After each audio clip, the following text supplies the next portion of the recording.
Hello राजा, राजा आवाज येते ना? मी प्रथम तुम्हाला मुजरा करते राजा. मला जाणीव आहे राजा की आपण खूप बिझी आहात, पण खूप महत्वाचं बोलायचं होतं राजा. मी या स्वराज्यातील एक छोटासा मावळा जानू बोलत आहे राजा. राजा, या देशात सगळं बेताल सुरू आहे राजा. आणि महाराष्ट्राचं तर विचारूच नका. इथं 3-3 वर्षाच्या मुलीवर अन्याय अत्याचार होत आहेत राजा.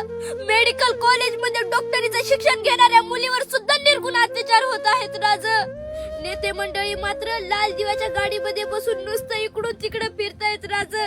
शेतकरी तर हवालदिल झालाय राजा. घराच्या दाराला बावली लटकावी तसं झाडाला माझा शेतकरी लटकाय लागलाय राजा.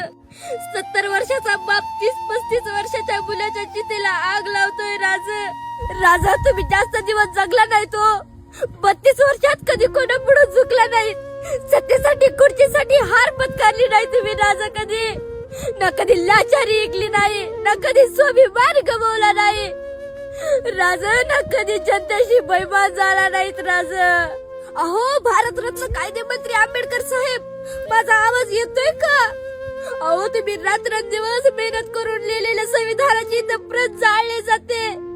अहो, दिवसा ढवळ्या लोकांचे सिर कलम केले जातात. सत्तेच्या माझा पोटी इथं कायद्याचा गळा घोटला जातो साहेब, गळा. अरे, कुठं नेऊन ठेवलाय माझा महाराष्ट्र?